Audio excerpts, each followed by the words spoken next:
Hello, YouTube. So a viewer pointed out that the only video I have up of the Sig P220 is actually one that's just done for speed, and there's no instruction to it, and you really can't see a whole lot of what's going on. I put that up to compare it to how long it took me to completely disassemble and reassemble the firearm compared to how long it took to completely disassemble and reassemble a Glock. And I think the Glock came in around 5 minutes or so, whereas the Sig came in at 13 minutes. And that's pretty much as fast as I can go and not actually damage something. Not exactly instructional, it was more informational and entertainment. So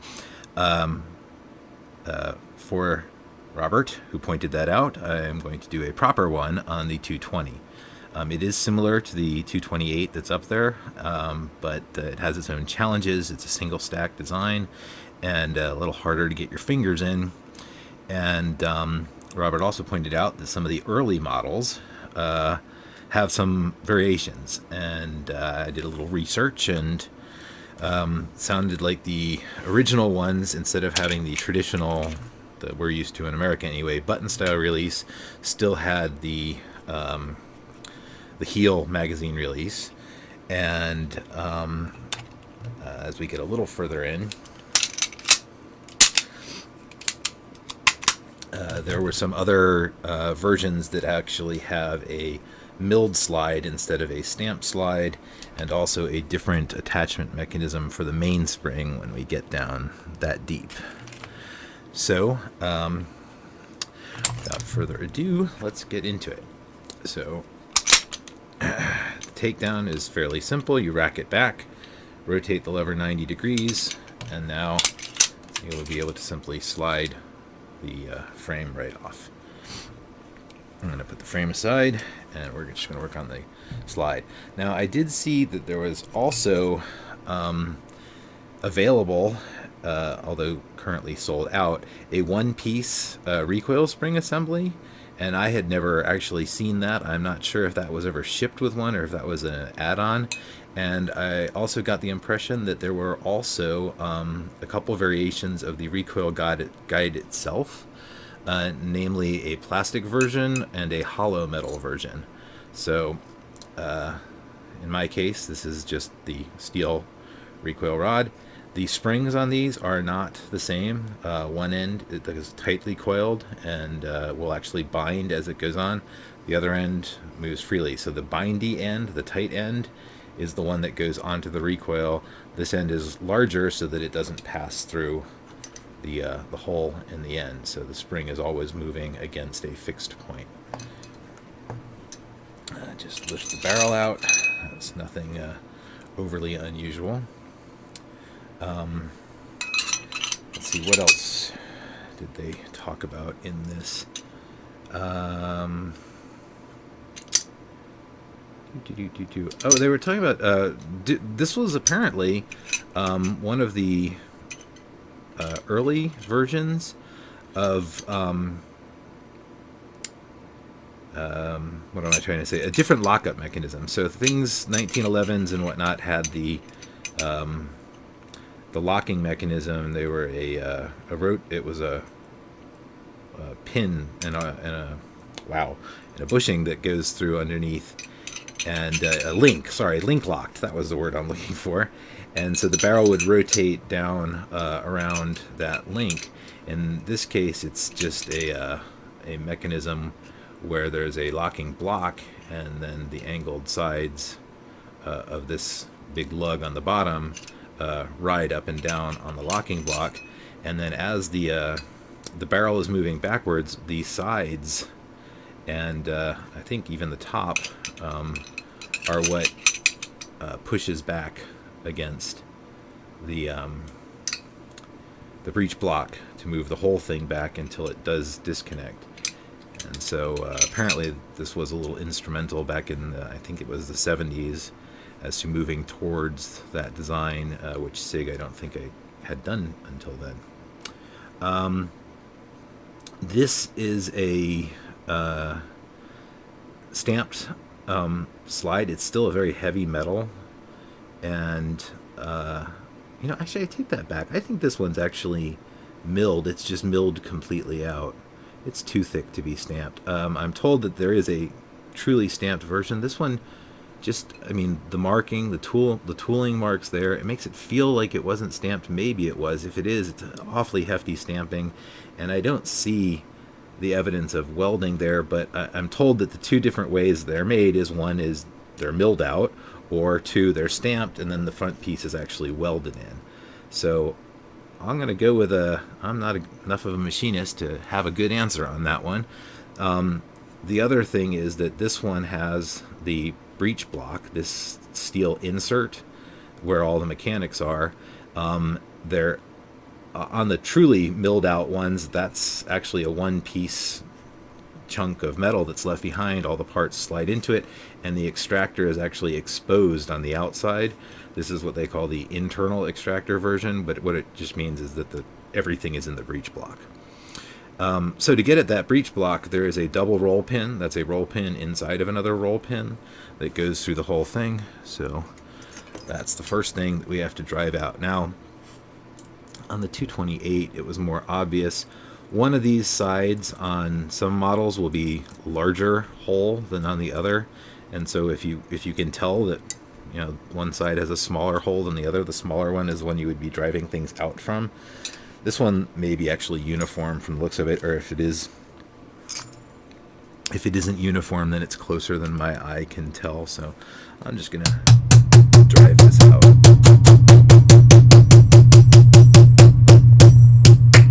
Oop. So, I mean, you can drive the inner roll pin out separately from the outer one. I'm not sure there's a particular advantage to that. I think it just does stress on the roll pins, but I could be wrong. Once this is out, we can feel that there's a spring under there, and that's going to be the spring for the firing pin safety. But the whole assembly essentially will either lift out, depending on how you're looking at it, or drop down. So I'm going to drop it down so we don't lose any bits. And now we'll be able to see all of our parts. Now, remember, there is a firing pin spring under there, and the only thing holding this thing together is, in fact, the lock here, the firing pin safety. So I'm going to push in on the firing pin so I don't launch everything across, and I'm just going to lift the safety off, and now I can gently release the firing pin itself. Now, if you watch as the firing pin comes out, the flat parts are on the top. That's helpful when putting it back together. And I actually really should replace this firing pin because you can see it's gotten chowdered away where it's supposed to engage with the firing pin safety there, and that's not particularly safe, because that means that safety, if that gets roughed down enough, then the firing pin would be able to slide past this safety. So note to self, buy a new firing pin. The firing pin spring has, like the recoil spring, a small end and a large end, and the small end actually clips into a groove at the back of this pin area. It's a little hard to see, but basically there is a slight indentation at the base of the pin part before it goes into the main body, and that's a smaller opening than on this side. And so again, the smaller opening is going to bind there. When you're taking these on and off, if you rotate the spring in the direction that's going to open that coil up, so essentially clockwise, if you're looking at it from the right, that's going to make the coils spread open wider. So when you're putting it on, you want to twist it, clockwise, and that will make it slide on easier. And same with getting it off. Twisting it in the direction that opens it up will help you get it off. If you do that backwards and you do it counterclockwise, you're actually making the coil tighter, and it's not going to go on even past that point. But once you turn it the other direction, it slides right on, binds in there. That'll save you from wearing out your spring if you just flex it that little bit while you're manipulating it. Nice hefty spring there for the firing pin safety, and as you saw when I was noting that it was a little worn, this shelf here, the lower side, normally the safety sits there and that spring is pushing down from the top, and so the firing pin can't get past this ridge. When something pushes up on it, then it has plenty of room to move around. So normally, if you look at it from the far side, you can see the correct amount of engagement. that should have there. It's pretty significant, change. But on the other side, it's been worn down significantly, which is bad. So I probably either I did that, not paying attention, putting it back together once, or I got it after it had been around quite a long time. So could have been somebody before me too. I won't take full credit. All right, the extractor. Extractors always get gummed up, so it's a good idea to clean it if you can. And the way to do that is that the extractor should never seat all the way down. It should always leave just a little bit of a gap by design. And if it doesn't, there's still a lip here provided so that you can kind of get things started. But optimally, you don't really have to do a whole lot of work there. You just got to get something that's a fairly thin blade in there to get it started. I'm going to just tap this with a screwdriver, try and get it started. Oops, there's my... This is all. So once that's started, narrower screwdriver, just get it in there and kind of lever your way through until the whole thing pops right out. And then, obviously easy to replace if you need to replace it. The extractor, if we want to pay close attention to the extractor geometry, it is slightly rounded at the bottom end to aid coming over the rim of a round as it comes up from the magazine, but it is a fairly standard straight extractor. So for the top half it's straight, and then for the bottom half it angles in just ever so slightly, and then, of course, on the side profile, it's angled backwards so it can snap over a rim if the round's already in the chamber and it has to close over it. And that's it. It's nice and simple. Putting it back together is the same as taking it apart. Just going to push that in as far as you can get it with the old thumb, and then just using a punch to kind of knock it the rest of the way back. And you'll hear it bottom out, and like I said, we heard it bottom out, but if the light shines through there just right, there is a gap in there. Hopefully that's coming out, that you can see the light from below, and that's normal. For the rest of it, the firing pin, when you go in, you just have to remember that the flat side is up, and you'll be able to kind of see that all that's in place because you look through when you're going to set the firing pin safety back in place. And contours wise, it's really easy to tell. If you've put it in upside down, it's going to look really funky and stick out, whereas if you put it in right side up, it's going to match the contours of the rest of the block. And so once it's in place, and whoops, fumble fingers. Once it's in place and as low as it gets, it will retain the firing pin, which is handy for getting it all put back into the gun without the firing pin launching across the room. I'm trying to make sure that stays in that case, and if I do lose the firing pin, hopefully it will launch just into my hand. And what I want to do here is I'm going to come in and really come pretty much straight up. It really doesn't hook over. Some models later actually this hooked over the top. This one really just comes up straight under it.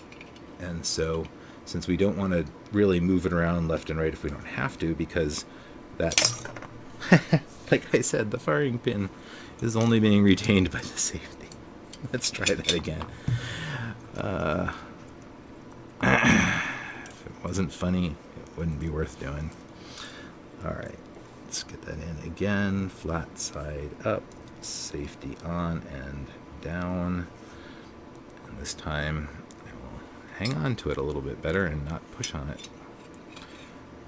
So again, just lifting it up into place, and this time I'm going to not be an idiot and push the safety till we've if I'm holding it in all the way, and the pin is not going through there. The pin is the other thing that's retaining the firing pin, and so without the roll pin, it's not going to stay there. Now, another thing that's really important is when only the firing pin safety is holding the firing pin in, the firing pin is not in its perfect position. If we tried to drive this all the way through right now, we would actually run into a little bit of the firing pin. If you get a good view into the hole, which you're not going to get on film, but if you did get if you look in there with your eyeball, you'll see that you can see the edge of the firing pin still sticking out. So we don't want to wail on this pin just yet. We just want to get it started so it's going partially into the breech block and holding that part in. So once we're a little bit of the way in, what we want to do is come around and hold the firing pin in the rest of the way. And this requires more fingers than I seem to be able to coordinate at the moment. The challenge here is I have to hold it all the way up and the firing pin in at the same time. And a couple more whacks to get it started. And now I can tell that the firing pin is in the rest of the way, and if I'm not sure, I can always test it by pushing on the safety and finding that it doesn't launch into my hand, which means I've got the roll pin far enough in that it's past where it's going to interfere with the firing pin. I switch over to the roll pin punch, and I'm just going to drive that the rest of the way in, and then even it off so it doesn't stick through the finger groove and poke at me with a tap from the other side. So once again, now we should see that everything is working, which means if we push on the firing pin, it should not come out unless we also push on the firing pin safety, and then we get protrusion, and when we let up, the firing pin safety resets. So that's the slide. That's all there is to it. Putting it back in, like any non-captivated recoil spring, you want to be careful sticking it in there. If you're not careful and you get that end of the coil spring sticking out the little hole, everything's going to bind up. So you try and put it in as straight as possible, and then you want to grab a couple of the coils here and push this, the recoil rod past it. If you just try and crush the spring, it's likely to bend and kink, and that's really bad for any spring and really, really bad for coil springs. So set that guy aside for now, and we're going to switch back to the frame. I'm running out of room here, so I'm going to actually put this off to one side and dig into the frame. I'm just going to pop off the hand grips for now. Hopefully these are still intact, and this is another thing that there are apparently some variations on over time. I think they standardize these pretty soon, but you may find your screws look a little bit different. Oops, why is it stuck? Alright, so my screws came with a lock washer. And they also are extremely large. I have seen a picture of ones that either just don't have the lock washers or are even a narrow shank screw. Doesn't really, they all work fine, you just don't want to strip any of them. So as we're going here, the hammer release is a good thing to let go to minimize the pressure on the mainspring. Get the other side off here.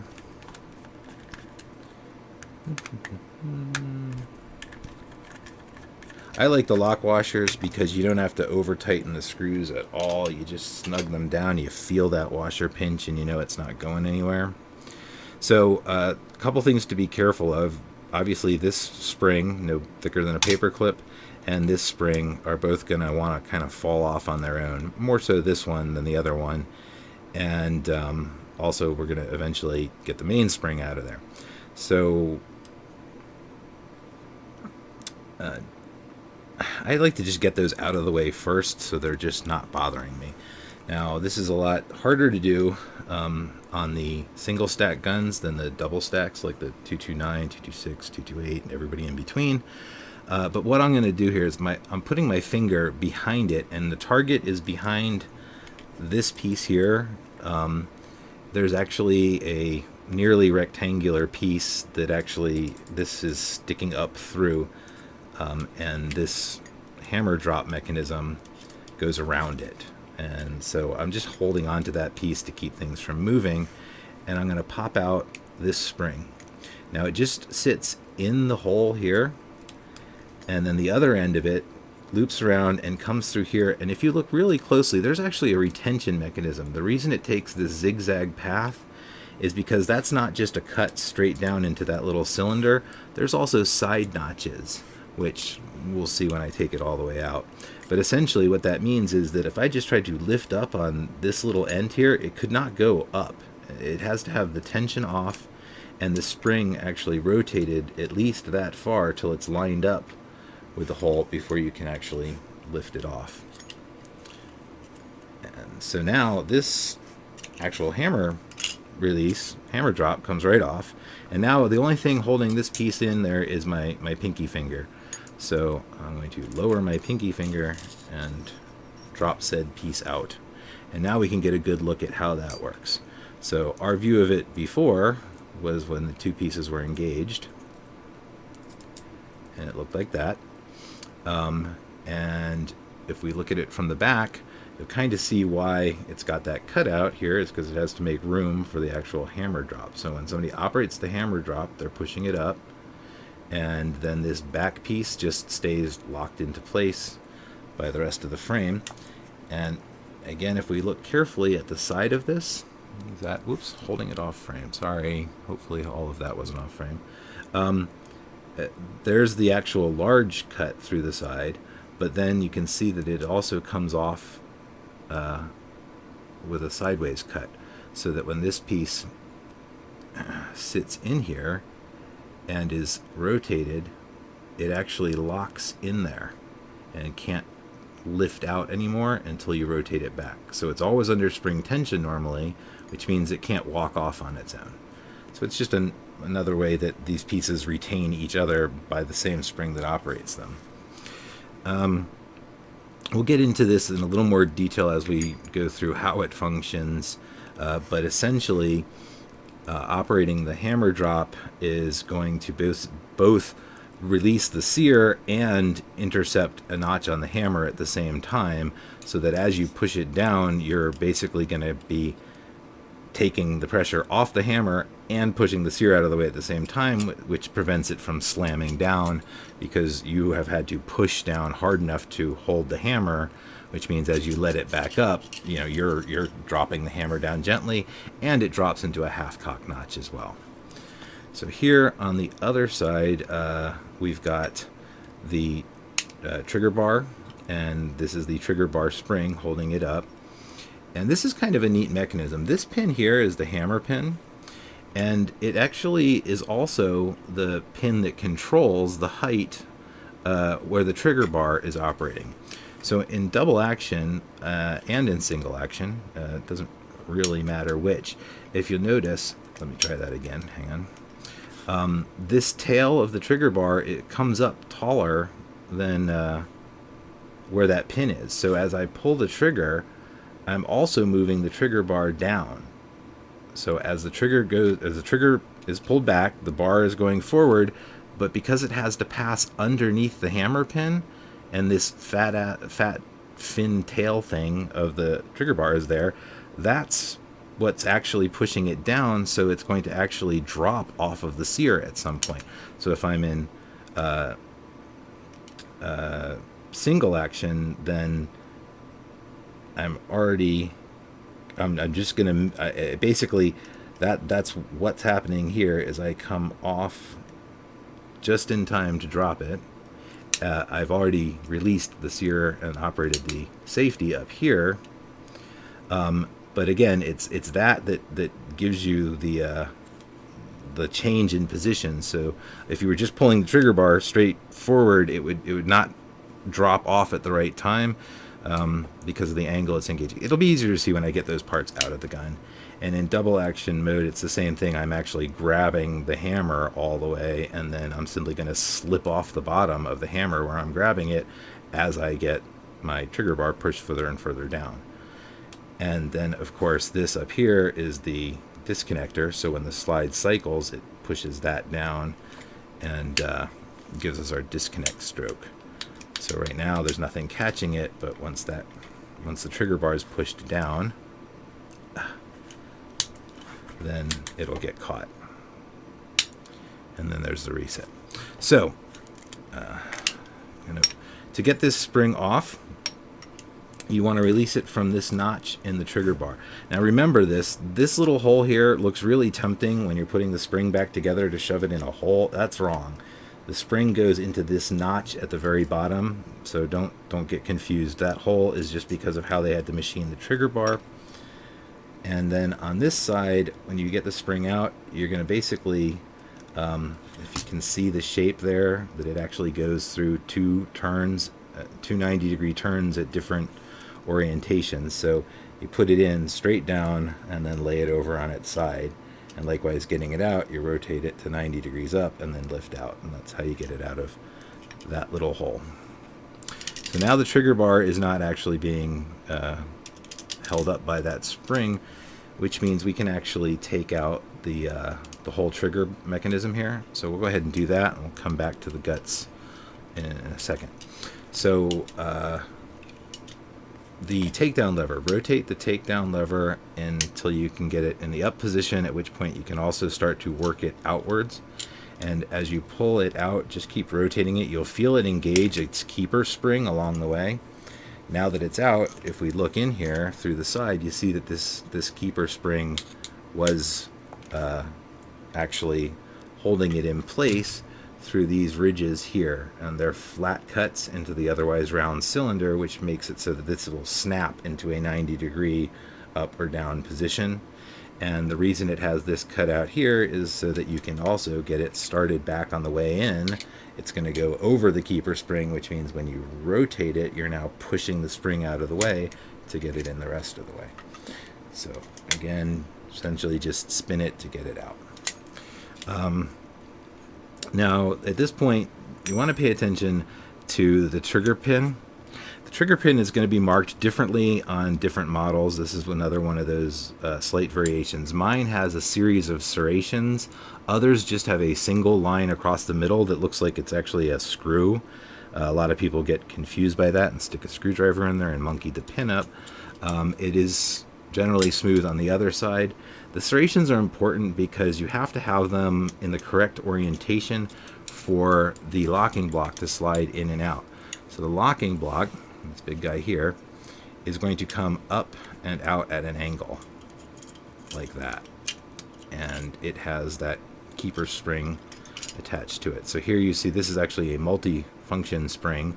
One is it's got the intrusion into this hole to snap this in place, and this end of it here is actually the spring for the slide release.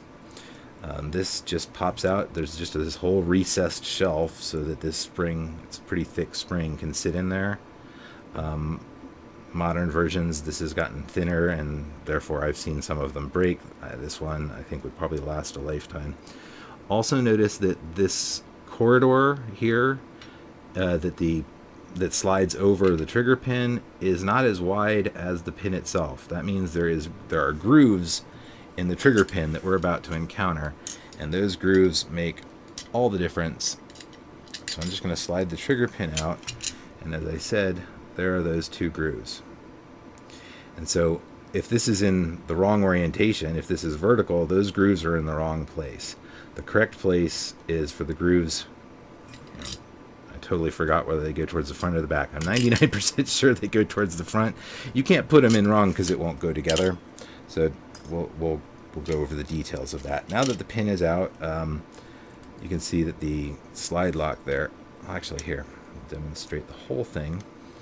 So with the trigger pin oriented, with those slots horizontal, you see that those grooves give it just enough room the slide in there, and the magazine, excuse me, the slide lock sits here, and that same spring is what's pushing downward pressure on it, so that until the magazine comes up and lifts it up there by that piece, that's what's going to cause it to lock back on the last round. And then this piece is where it holds the slide open at the top, and it's just got a fancy hole in the middle for no particular reason. And so all that, and our trigger bar. Now, our trigger bar and our trigger are actually two different pieces, but because of the way it's set up, you really can't take them apart or take them out of the gun separately. You have to get the whole thing out as a mechanism, and there's really just barely enough room to pull this off. And as you notice, it's kind of a fight to get it at the right angle, but and there we go. There is a point where it's far enough over that it will lean inside the gun and then come out. So again, putting it in the gun, you have to remember that you're going to start off at a little bit of an angle, and then once the trigger's through, then you can actually get it with the disconnector to come up on the inside here. Oh, fat fingers everywhere today. Sorry, folks.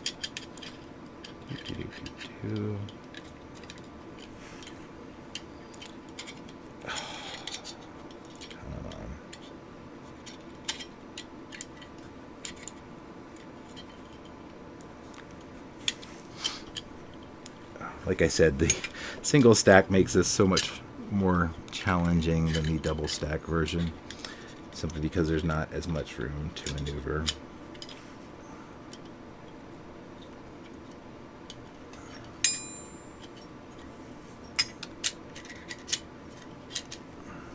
There.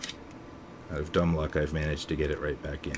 So again, taking it out is just a matter of getting it to just the right spot and forward enough that it can rotate.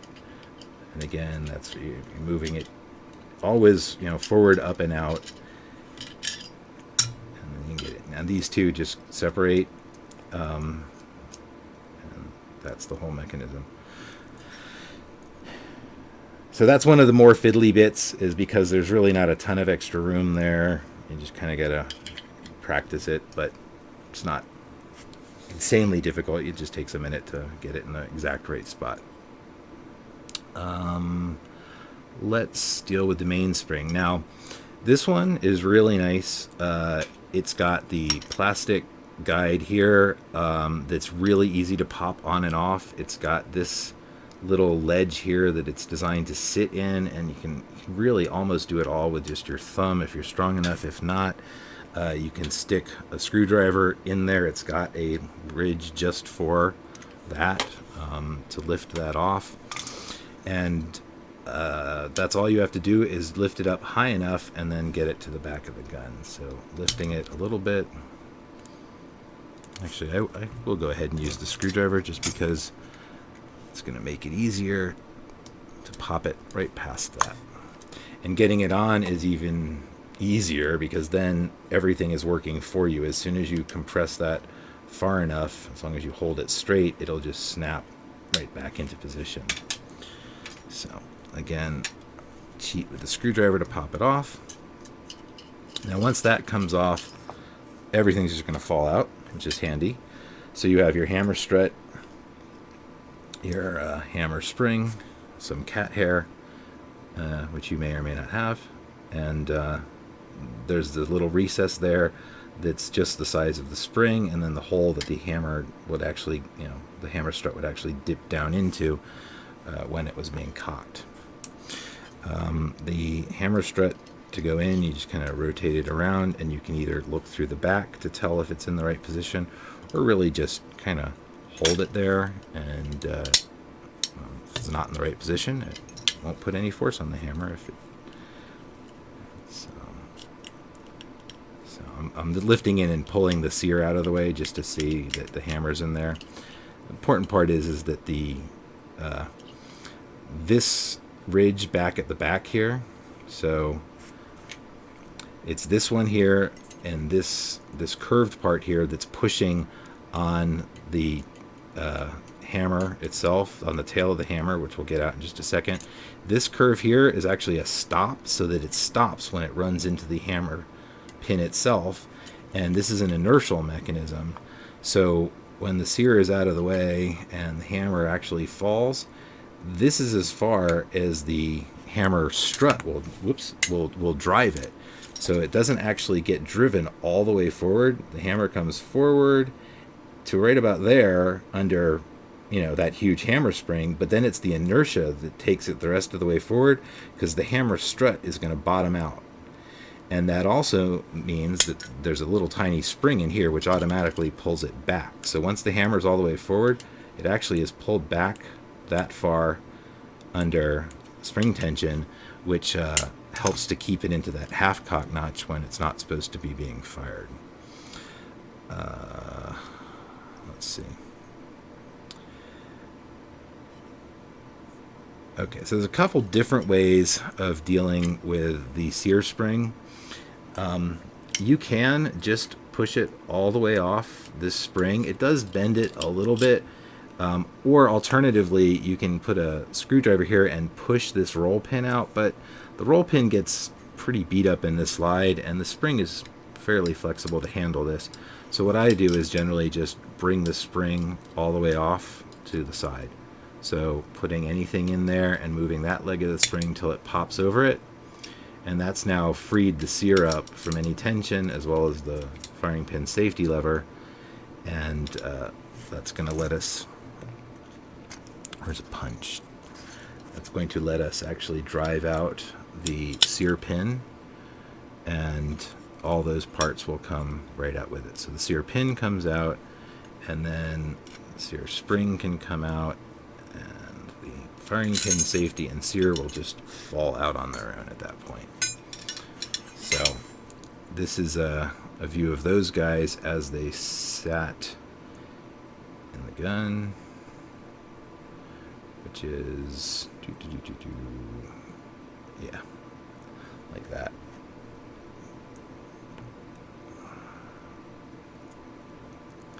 So they sat in there like that, the hammer on this side and the firing pin safety over here.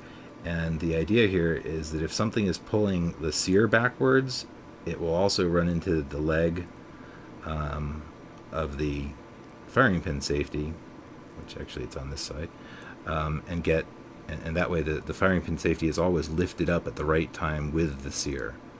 So when the sear is there, the firing pin safety can be down, but as the sear comes forward to drop off the hammer, the safety lifts up and gets pressed at the same time. If we look at our trigger bar, the trigger bar can engage in two different ways. And I sometimes have to think this one through so I don't screw it up. That's supposed to be there. Yes, I'm sorry. That's the actual orientation. So the trigger bar will actually pull the firing pin safety, which drags the sear with it. In single action. In double action, it's actually this back piece that engages with the hammer. So let's get the hammer out so we can show all that at one time on the outside of the gun. Knock the hammer pin out at this point and the hammer will fall out. So let's back up a little bit and say this pin back here, you don't want to take that out of the hammer if you don't have to. It's pressed in, and that's what the hammer strut actually pushes against. And then with the hammer pin in place, what we can see is that as this comes up, it's pushing on the back part, and then it bottoms out, like I said, when it runs into that pin here. So this front groove just matches that, and the rear groove is moving up on pushing that pin, which is actually what's moving the hammer around, and its inertia which takes it the rest of the way forward. And then there's also a little spring we haven't gotten to yet that pulls it back. So let's look at the hammer in double action. So the hammer is going to be there, and the as the trigger bar comes forward, if you look at it from the bottom or from the back, you'll see that the trigger bar is going to engage in this set of Sears. Wow, I'm doing a terrible job of holding things still today. So let's just hold the whole thing from that side, and you'll be able to see that this big piece that comes towards the inside is just going to drag on those things forward until it gets to a point where, again, the shelf, because it's angled upwards, is going to slide under this pin, which means we're getting lower and lower and lower in terms of the height of this relative to the hammer. So as get my fat finger out of the way and try that again. So as we come forward, there's going to be a point where we just slip past it, and that's where the hammer would fall. So that's the whole thing happening there, and the double action stroke is this is going to grab that back leg and pull out under it. So essentially, this right here is one of our Sear surfaces. This is the double action engagement there. Now in single action, when it's already cocked, it's just a matter of pulling the Sear out of the way.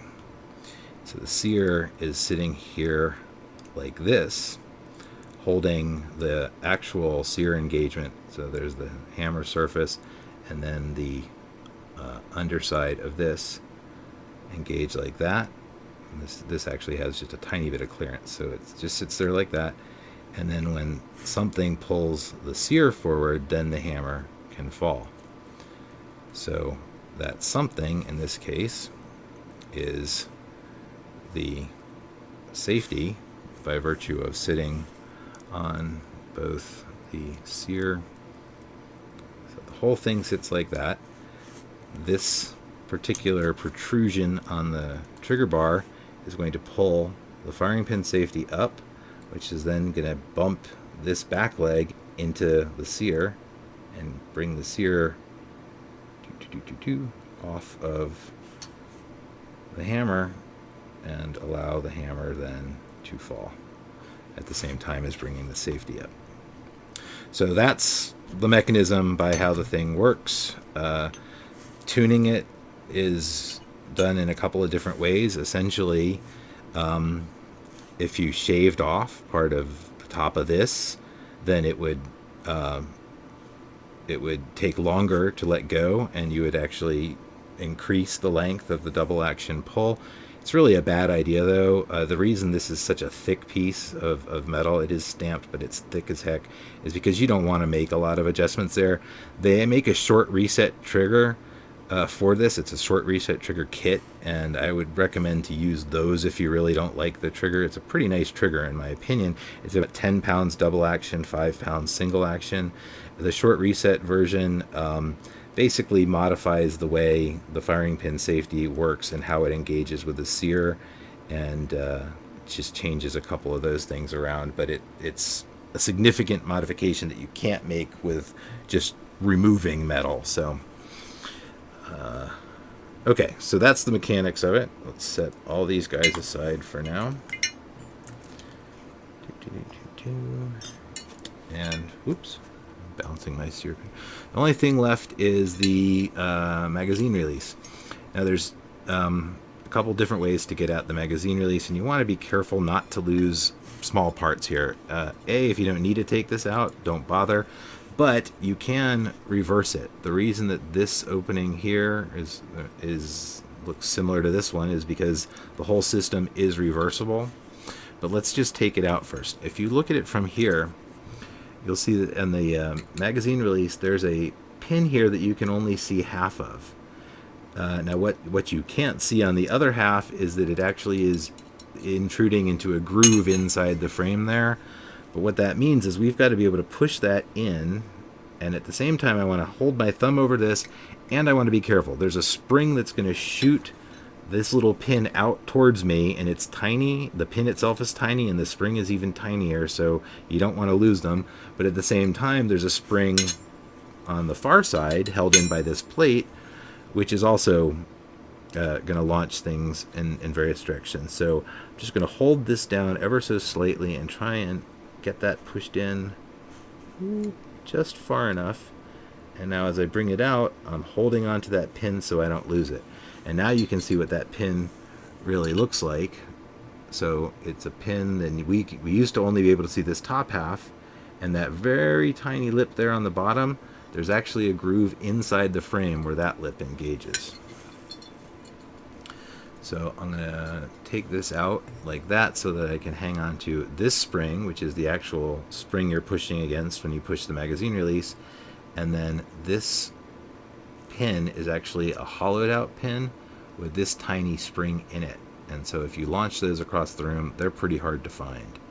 So I'm going to just kind of set them all together for now and set it aside. Although, let's take one quick peek at how the mechanism works. What did I do with the magazine? There's.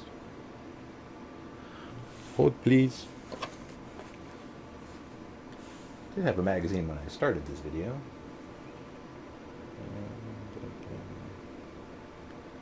Oh, hiding in plain view. So you'll notice that the magazine has holes on both sides, and that the grooves here on the inside of the magazine release they're symmetrical. That's because the whole thing is designed to be reversible. So whatever it looks like on one side, it needs to look the same on the other when you put it in the other way. When you push the magazine in, oh, and there goes the little pin. Let me do this without the springs. Essentially, when you get this high enough up, it's going to, let's see, snap over that and hold just like that. It's going to snap past that and hold just there. It can't go up or down because basically this little strip of metal in the middle lines up perfectly with the space between those grooves. So that's what holds it in. When you're pushing it up, you're actually pushing the magazine release in. As soon as it hits that spot, it's going to pop out and hold the magazine. You push it in, and the magazine can drop out. So that's not particularly unusual. What is unusual is that it is designed to be completely ambidextrous from the get-go. So the only thing stopping us from flipping it around is this little metal plate here. And that's also, of course, designed to go out the other side. So there is a little tiny nipple on this metal plate, and if you're careful, you can just slide it out. And what the plate looks like is it's just flat everywhere except the top and bottom, and I'm not sure if this is going to come out much, but basically it's filed down at an angle on the top and bottom edge. So while it's a full thickness on the sides, the top and bottom actually come to a kind of razor thin point, and that matches a very shallow groove cut into the frame on the top and bottom, so that you can drop it in this big open area, and as you slide it over, those top and bottom slanted areas will pinch themselves into the frame. And the whole point of that is that it's perfectly symmetrical on the other side. So for the lefties out there, you can just swap it to the other side and slide it over the same way. Of course, since mine has never been placed on the left side because I'm right-handed, there you go. Once it's started, it pretty much will start and slide right in there. And again, you can push against the little nipple to guide it in or out. Since I'm not actually left-handed, I'm going to move this back to where I need it.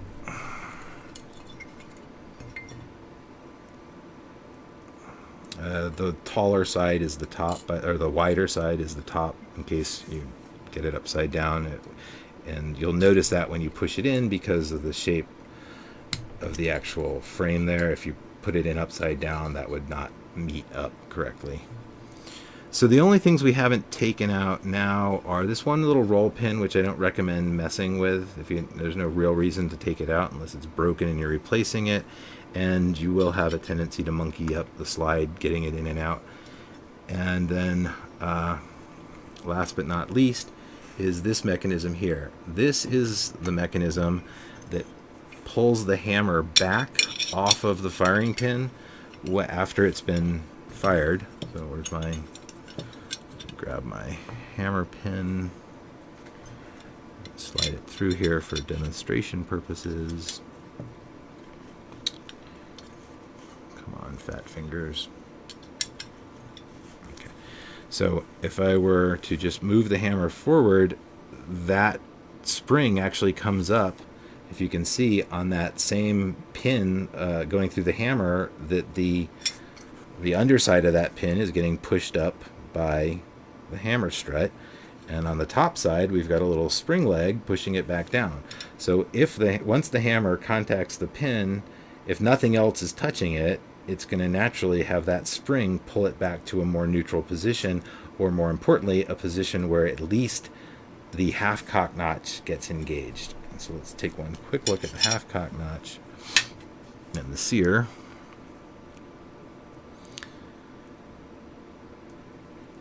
That's an important mechanism for the safety of both the hammer drop and that pullback mechanism. So the Sear normally is holding on at the full cock notch, and the gun Sear comes off, the gun fires. The little spring here is going to pull it back. So if nothing else happened, let's say it didn't go bang for some reason, and everything was just sitting like this, the Sear isn't really engaging the hammer. The hammer is free to move around, which also means if something hits the hammer, it's still leaning on the firing pin, which is still leaning on the primer, and bad things can happen. So with the spring pulling the hammer back just a little bit, it's going to naturally pull it back to the half cock notch, which means that the Sear gets a chance to grab it. It's not all the way cocked, it's just the safety notch. And that means that if we drop it on the hammer now, there's air between the hammer and the firing pin. So, and also when you do the, when we actually use the hammer drop mechanism here, what's happening in there is that you're pulling it down. There's not going to be any way to easily see this. If it's fully cocked, let's see if we can lay it out maybe. So if we're in the full cock position here, sorry, that's the wrong set of notches. There we go, the full cock position.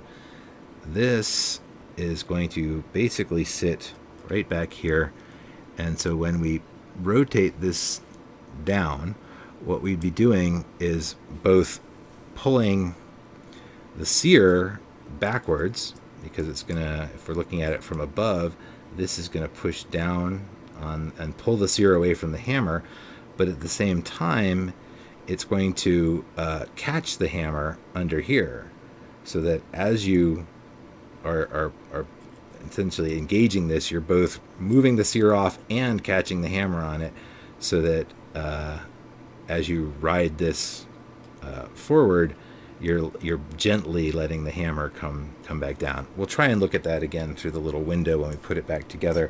Once you kind of can see how those parts engage, what you see through the side will become more evident.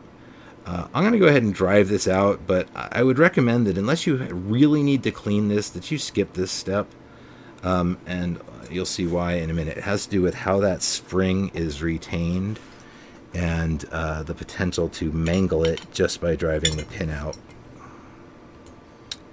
I will also mention that my frame is aluminum, and I understand that there are steel frame versions of these. I don't think they are built wildly different. So the reason that I recommend against this is because of this shape, this barbell shape.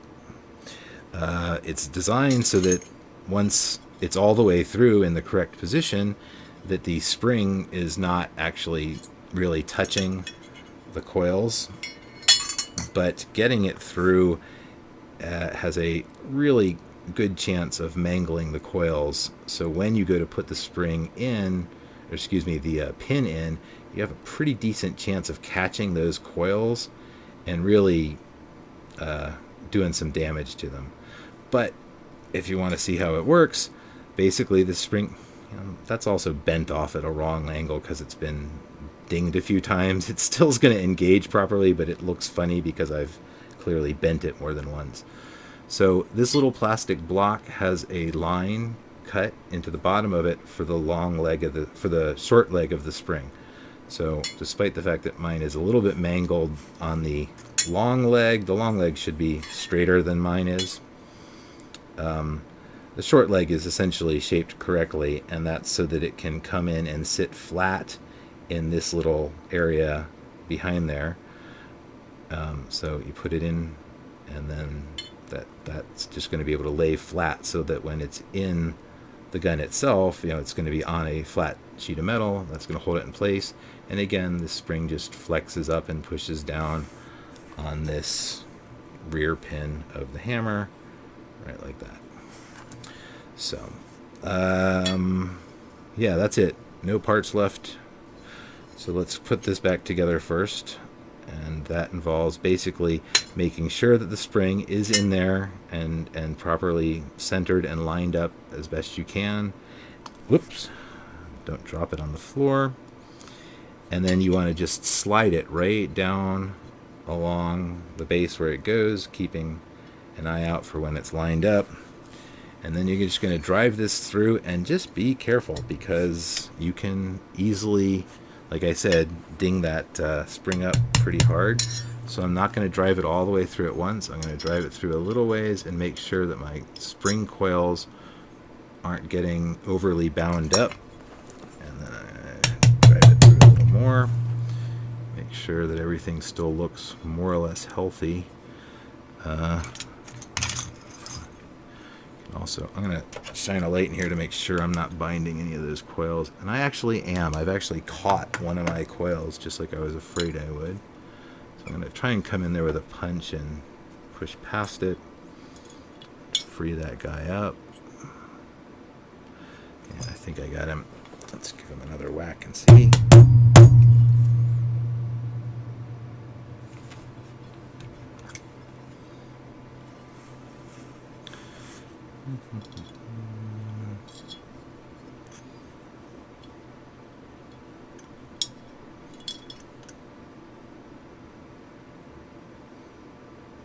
Now I'm going to go in from the other direction because I am clearly making a mess of things from this direction.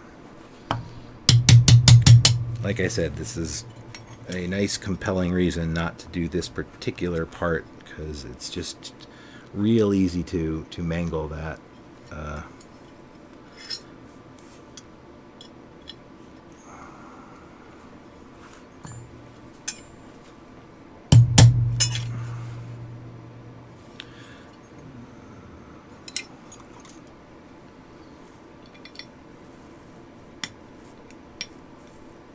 There. Seems to be a little happier going in from that direction. And it will fairly easily self-center. So that's actually a better direction to put it in for a couple reasons. One, if we look at the spring itself, notice how my plastic is now dented on that side because, like an idiot, I came in from that side and pushed the spring leg right into the side of the plastic, whereas coming in from the right side of the gun would have just pushed the coils against the flat part and not the actual leg. So, well, there you go. Learn from my mistakes. Let's see. Let's throw the magazine back together. Magazine release back together.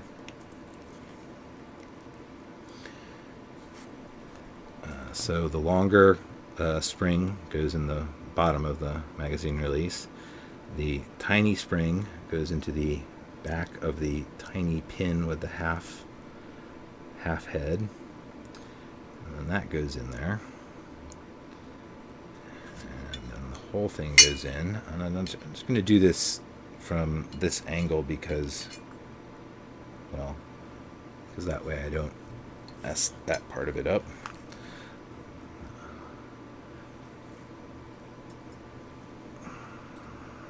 Alright, so now that we have all that in there, what we want to do is make sure that the pin is in the correct orientation, and then find something to push it in with.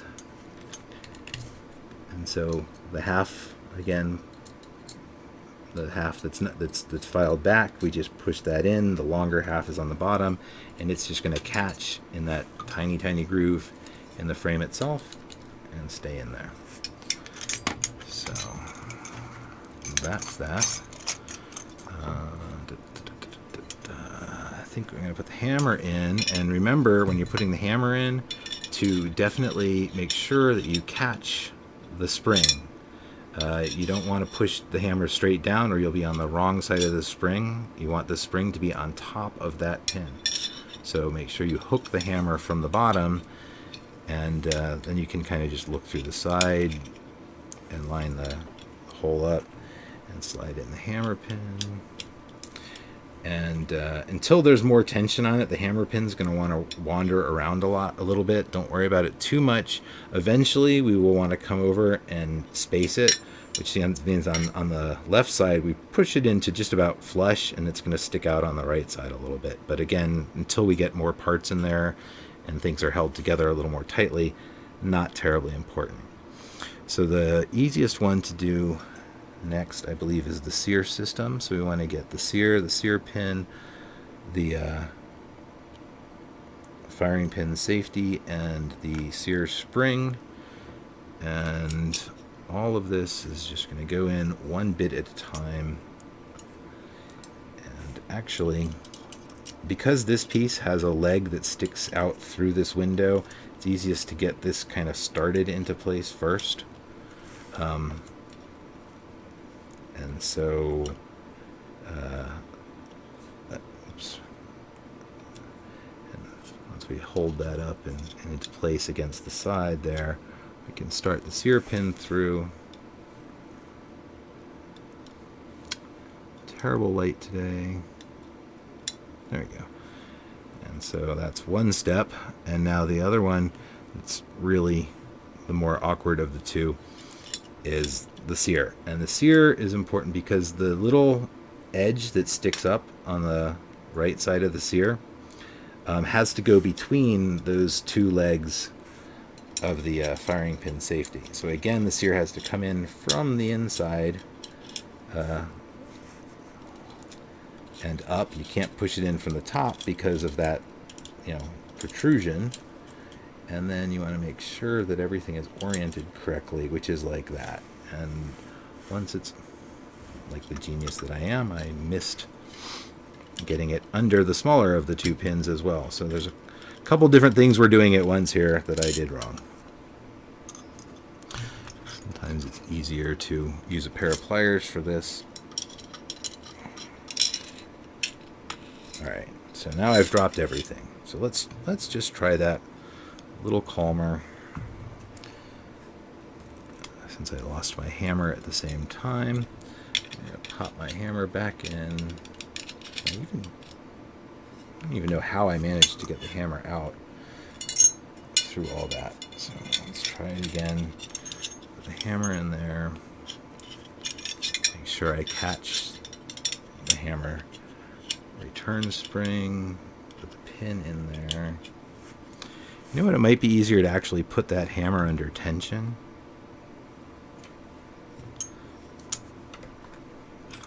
So I'm going to actually do that. I'm going to slide this up, make sure I get in there, and make sure I'm actually moving the hammer correctly when I move this up and down. So I've engaged the hammer with the hammer strut. Slide the spring on, hold it by that, line this up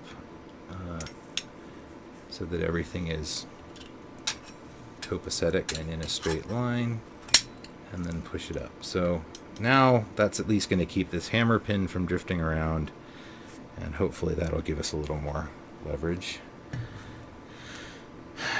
The orientation that we have to achieve in there, again, is this. And at the same time, we have to make sure that we get the Sear under that little bar. So, you know what, I'm going to try the Sear first. Let me just do it that way. If I put the Sear in first, I can probably, Sear in first, get the Sear pin. Don't worry about the Sear spring, we'll get that afterwards. Right now I just want to try and get some of the parts aligned. So I'm putting the Sear pin halfway through, but not all the way through. And I'm going to hold that with my finger on the far side. And making sure that I keep the Sear pushed to the side of the gun. Now I'm going to come in with this piece from the side. See if I can't slide it up. Nope. I stink. Where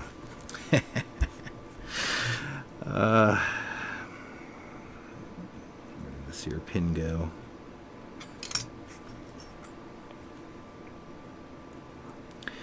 It's a lot easier to actually do this than it is to demonstrate it, so you are probably not having nearly as much trouble as I am as I'm trying to do the demo at the same time. Alright, so that's all of the parts where they need to roughly go. And now I'm going to use the pin to line them up. And don't know why I'm having so many lighting problems today.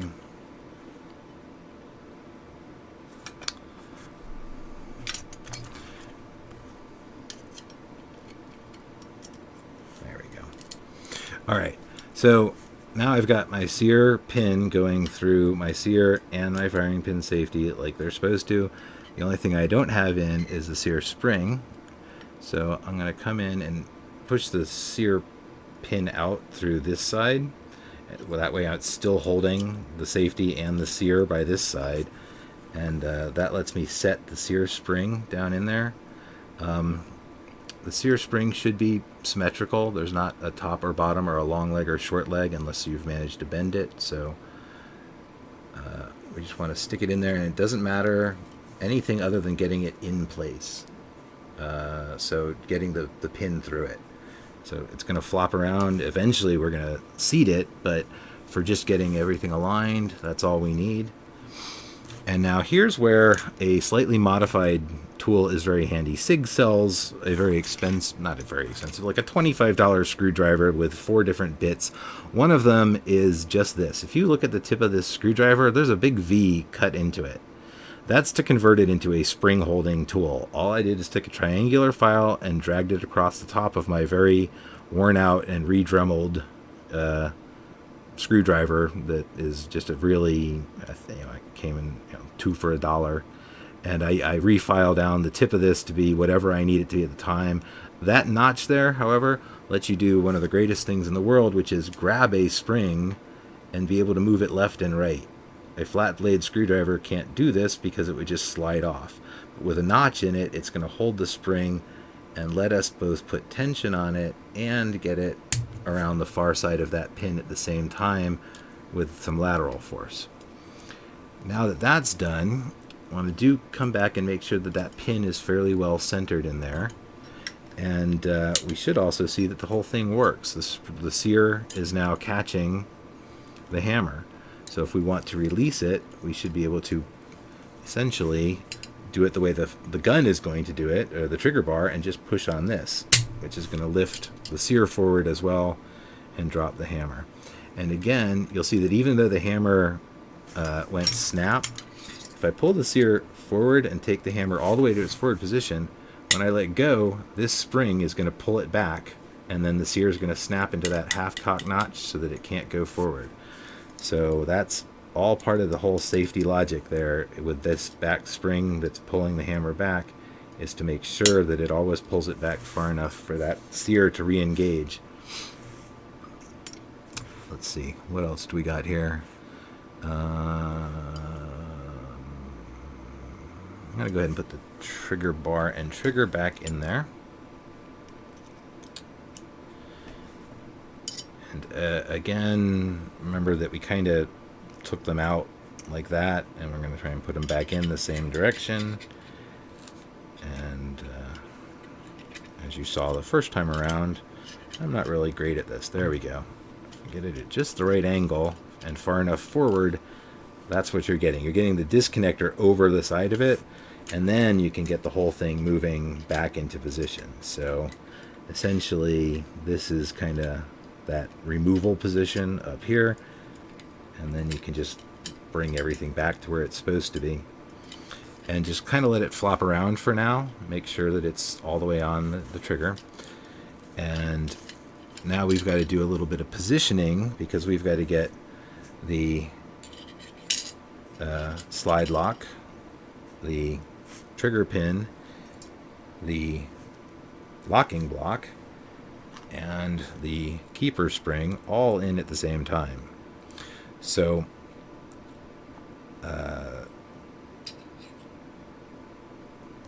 there's no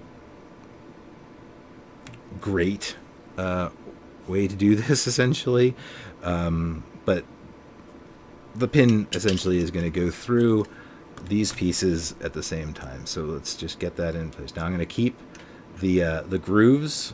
Again, remember, whatever mark your pin has is the indicator of horizontalness, not verticalness. And the grooves that are cut into it, I believe, if I'm wrong, this will be embarrassing, but they should be basically towards the front, technically on the bottom, but facing the front, not the back. So if it's upside down, then they'll be on the top, but you want them more towards the front and bottom.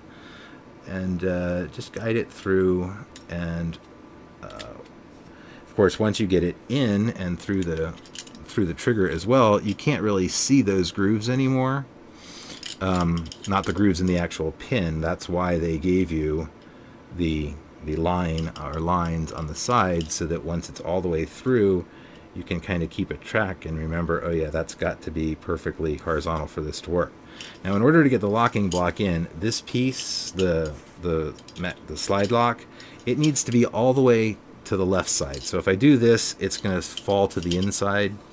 So really, I want to do a couple things at once here. One is I want to get this perfectly horizontal and then try and hold it in place. And then the other is make sure that the gun is leaning on this side, so that this piece is all the way on the far side. And then guiding this in and holding the spring at the same time, we want to get that started. And remember that what we're trying to do is find, with the locking block, the grooves on this pin. And when they line up, it'll slide in. When they're not lined up with the grooves in this pin, it's just not going to happen. So that's, yeah, so you can tell if you lift it straight up, it won't come up. It will only come up and back at the same time. So when the locking block, if you're removing it, that's the angle that it has to come out at and also go in at. And if we did that right, then that spring should also now be putting, I mean, I have to push on the locking block to hold it down, but we've caught the mag release. Excuse me, the slide lock. So again, this is going to hold that locking block completely in place. And so to get this started in the vertical position, which will leave this underside groove there to sit right on top of the keeper spring. Rotate it to compress the keeper spring and get it started. And then once you get it halfway across, you just kind of got to guide it in on the other side. And again, now you're going to bump into the keeper again. That's what's keeping us from going any further. So pushing it forward and rotating it at the same time will get you past the keeper a second time. And now that it's here, those grooves give it a pretty good snap into the horizontal and vertical positions. That's how you can tell it's in there. Now the whole thing is retained. We've got good springiness on that. And we're down to just this last mechanism, which is the hammer drop. So this is really kind of tricky because my fingers, as thin and sexy as they may be, they're still fatter than is going to really make this easy. So maybe if you got a nice pair or even a lousy pair of needle nose pliers, you can guide this in. One orientation reminder that this piece, that it's going to come up through this hole, and the cutout part in the shape there is actually matching the area behind it, so that's at the top and the rear of the gun. That's how that piece is oriented once it's inside the gun. So I'm going to grab it, I guess, let's see. grab it by this corner and see if I can get it in there. Do it. All right. And now once it's in place and through its hole, then my fat little pinky can get right behind it and hold it up while we do the rest of what we got to do here. So let's take a minute before we put the spring in to just take a good look at exactly how this works and get a better view of exactly where this engages. So we're going to cock the hammer, and I'm going to try and put a little extra light on it and hope that you guys can see in the window. So, too many fingers to do this at once. Let's try this. Okay. So we can see the hammer and sear engaged if we look through the window. The sear and the notch right there. We can't see exactly the top of the sear, but you see them. As this piece comes up, it's going to bump into the sear, but also be far enough back so that it catches the hammer as the hammer is falling. So at first, the first thing you run into is the sear, but as soon as you push the sear out of the way, suddenly you're met with that force of the hammer. So if you think about it from a safety perspective, you want to lower that hammer safety. You push this down, you've got a little bit of spring tension from the spring that just returns it to its upright position, but then you're going to run into full stop at the sear, and you've got to overcome the sear tension. This is just as hard as it is to pull the trigger. It's the same kind of poundage release. So you're running into a 5-pound sear mechanism essentially. So once you've put that 5 pounds of pressure there, that's gonna it's a significant amount of pressure to be putting down. So when the hammer falls on it, it's not going to just suddenly overcome it. If you just barely had to push the sear out of the way, then when the force of the hammer came down, it would flip this piece right past your thumb. But because you've got to really put some pressure on it, when the hammer does fall, you're already catching it, and then you end up guiding the hammer pretty much right into that half-cock notch. So essentially, the hammer catching it is going to push you away from the sear, which means the sear is now ready to grab the half-cock notch as soon as the hammer comes down. So you're really just pushing the sear out of the way just for a second, and then it comes right back in ready to grab the hammer. So you always are dropping it to the half-cock notch when you do this, and you've got your thumb there. So even if you were clumsy and did slip off of it, it still is designed to push this piece back out of the way when the hammer comes back, so that it's always going to have no sear pressure and catch and be there ready to catch the sear.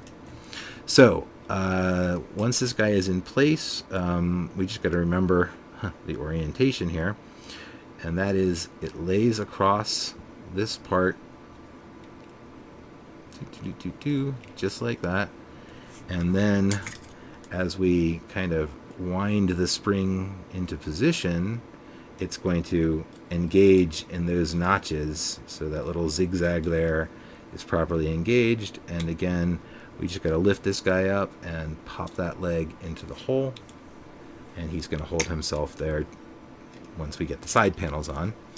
And then last but not least is the trigger, both trigger return and disconnector spring. So again, putting it straight down into the hole to start it, laying it down at 90 degrees, and then hook it under the back part again of the trigger bar, not up here, not in the little hole, underneath the whole trigger bar right back there. That's the correct position.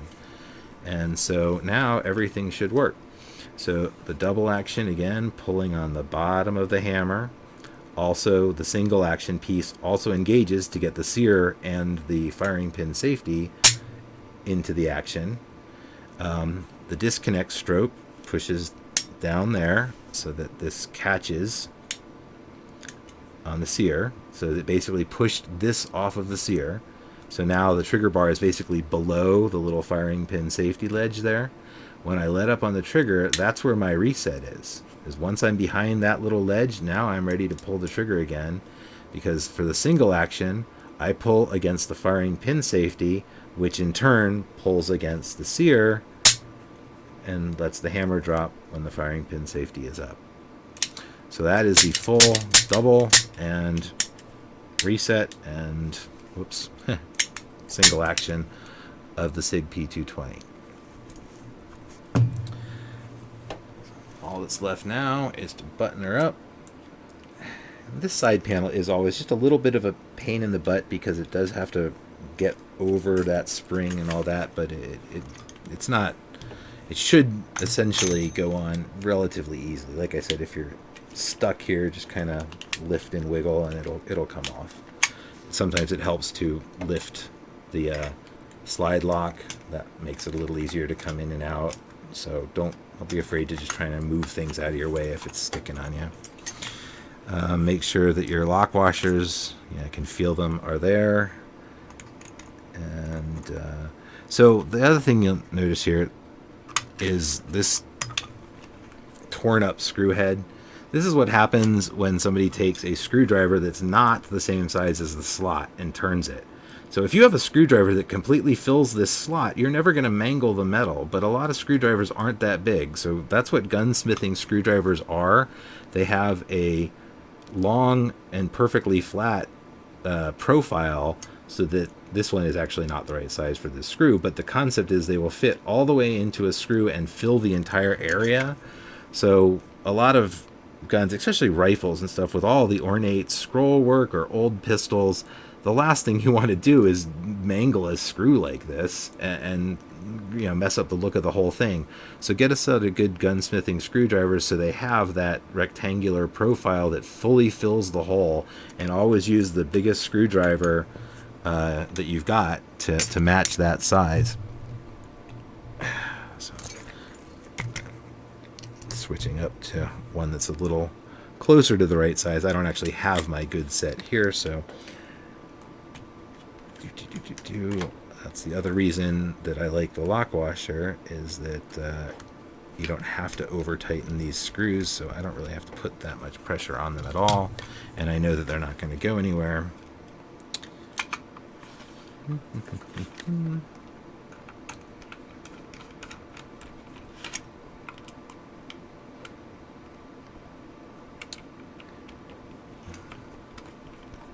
Oops, don't cross thread it.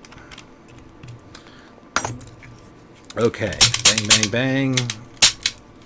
Now, there's a lot of guns where if you fire it without the slide on, you're damaging things. This is not one of them, because when you fire it, remember, that's the inertial firing pin. So the hammer really stopped pushing pressure right here, and it was inertia that carried it the rest of the way forward, and then this little spring that pulls it right back.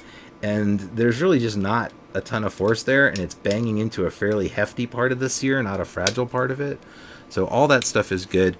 The other thing is just to make sure that these pins aren't protruding at all, that they are, fully recessed into the rails before you get to put the slide back on. Our slide is ready to go here. We didn't do a whole lot about the fit of the locking lugs, so let me just do a quick. It would have been better to do this while the whole lug was off, but this is the whole mechanism that makes the gun work. So when the gun is in this position, forward and in battery, you fire it. As the bullet is expanding and moving down the barrel, it's actually pulling the whole barrel forward, and it really isn't building up any rearward momentum. Once the bullet exits, all that force now gets to push the barrel back. So the barrel wants to come straight back, but that little ledge at the bottom gets hooked by the locking block. So it wants to come straight back, but it can't. It gets intercepted and pulled downward. But while it's moving backwards, it's engaging with the breech face, so it's pushing the whole slide backwards with it until it tips down just far enough to clear the top of the slide, at which point now the slide, it's only had less than 1/4 of an inch to accelerate, 1/8 of an inch or so, but it's accelerated. And so now the whole rest of the slide goes back, compresses the recoil spring just based on the momentum imparted from the barrel when the barrel moved back that far. So that's really it. Up, locked, locked, unlocked, locked, unlocked. As the slide comes back forward, again, the breech face is going to hit the barrel. It's already stripped a round off the magazine, started the round in, and then when it comes up, it pushes it forward, and at which point now you're pushing against this little ramp coming up this part of the locking block, and so you slide back into that locked up position. So that's how these locking lugs work in a tipping barrel design. Again, putting this in, I'm going to hang on to my spring as I start it, set it right in there, and slide.